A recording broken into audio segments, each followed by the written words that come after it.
As I continue to open pretty much one of every Star Wars CCG sealed product, I have here a first anthology. There were 3 of these type of products that Decipher did. Basically a survey of sealed product that had been made up to that point with some preview cards, so we'll see what those are in a bit. And I would like to say that this is the second sealed box I've opened, but I should say sealed first anthology. But it's actually the first, because the first time I attempted to do one, I found out that somebody had opened everything and resealed it. So that was one of my first videos that I did, and that was quite an interesting occurrence. I hadn't really experienced that with sealed packs before, as far as I knew, but everything was open. There weren't very many good cards. I think everything was there, but yeah, that was definitely an unwelcome surprise. So we'll try to open this carefully here.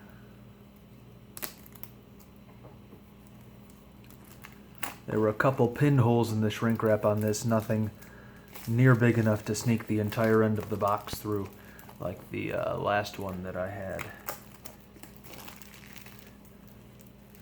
Most of the boxes like this that I get are pretty heavily worn. They're used for storage, kind of their intended purpose, but they end up getting a lot of white marks on them and dents and whatnot, so it's nice to see one in really nice shape like this.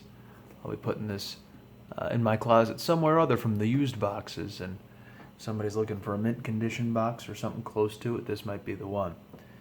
Okay, so opening it up, on the top we got a rules supplement.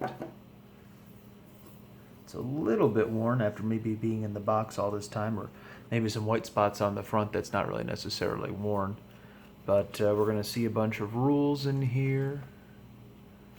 So a lot of the rules supplement type stuff, and then alright, thought there maybe be a card list, but it looks like it's just all the rules printed from before, so won't get too much into that, but it's an interesting little booklet. Okay, so this is interesting. I guess I kind of forgot that when they give you the starter decks are in boxes, and I don't have too many Premier Unlimited starter decks, so plus these things are take forever to open, so I don't really want to open one on video necessarily, but I will open a good chunk of the packs in here. So a Premier Unlimited starter deck and another Unlimited starter deck, and these are in very nice shape, which makes sense coming out of the box. I thought they might be not in the little boxes, but inside the plastic wrap that they come in on the inside. So here's the pack of preview cards.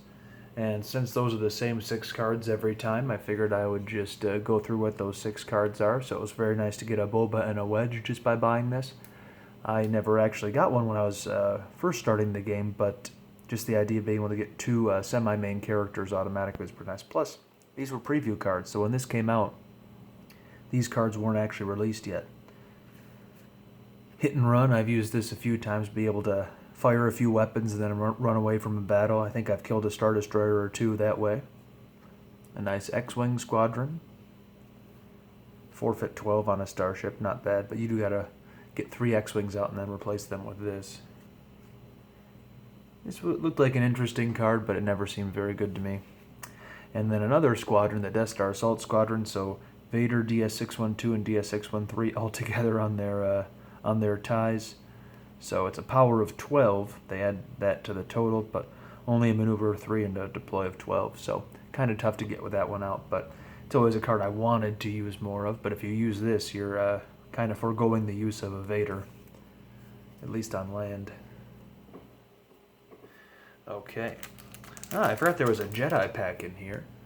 So I might go over that in a later video, what's in a Jedi pack. But it's basically cheap, easy to get versions of some of the main characters. There was no Luke or Vader, but there was a Han and a Leia and a Admiral Mahdi and a Grand Moff Tarkin in there. So a lot of cards were good combos with those guys, but it was hard to get them, so they made the Jedi pack. Alright, so we got a couple of Hoth packs in here and a couple of New Hope packs. So we'll open at least one of each of those to make sure we open up some packs in the video. And we got our tray here. It's in nice shape. And then underneath, yeah, it looks like it's The second Anthology box I have, one of them, it sounds like the tray disintegrated, but this one's in nice shape.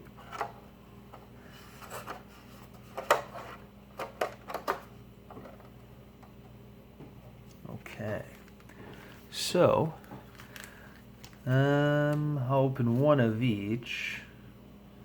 So I'm thinking I'll set this Hoth aside. And I'll set this A New Hope aside. Alright, we'll start with A New Hope. It was an earlier set than Hoth. Plus, for me, it's a bit of a less exciting pack to open. Just because there's not quite as many good cards as you can get in Hoth in it. Okay. And I think the 5th card is the rare, so we'll put that one last.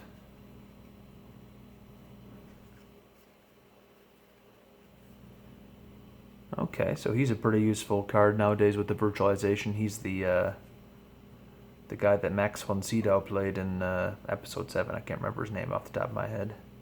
I only saw the movie once. I should probably see it again. Got a Monarch. It's a very nasty card sometimes. Stunning Leader, another nice one.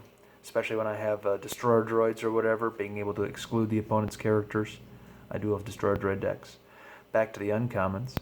And wow, these are quite pungent. A New Hope always had a very new card, a very strong new card smell. So I'm getting a lot of that right now, in a good way. Okay, nice. I don't have many of this card. It seems like one that's hard to get when I'm making uncommon sets.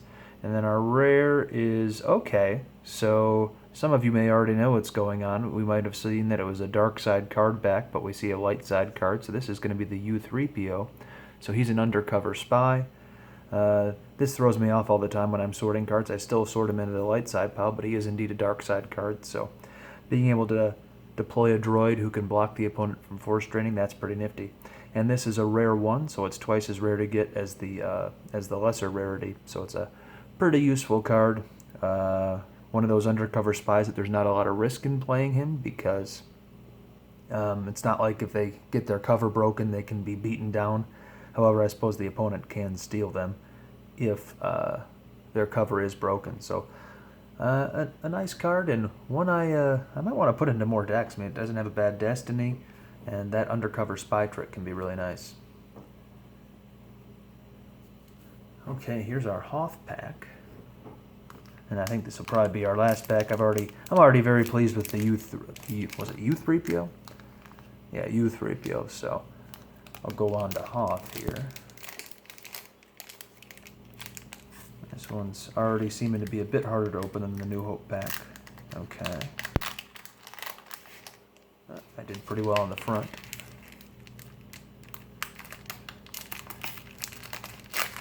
Now with Hoth, they did a little something different. I think they inserted some papers in there, or at least like a promotional, I don't even know what to call it really, a leaflet or something. But, so I'm not really sure where the rare comes in a Hoth pack, but I'm going to say it's one of the 2 cards on either side of that. And why not? I'll say it's this one. I don't really know for sure, though. I should probably pay attention for the next time I open a Hoth pack. That way I can make sure I do the rare last. In a lot of packs, it's automatically last in the mid sets. Okay. Hoth was definitely my favorite set when it came out, or at least when the revised version came out. I bought a lot of that. I remember getting Commander Luke from a pack. It's hard to think of Hoth without having in the first 3 or 4 packs I bought be the main card from the set.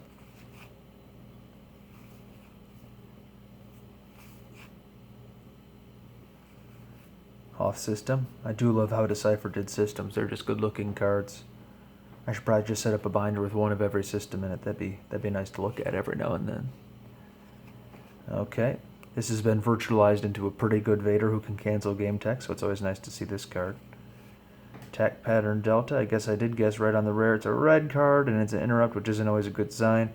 Hoping it's not Collapsing Corridor. Okay. So, that's a bad... I'm sorry, it's not a bad card to get. I do like this in Trooper decks, so I believe it is a rare too, one of the easier cards to get, but it's not a bad interrupt, and kind of a cool image there too.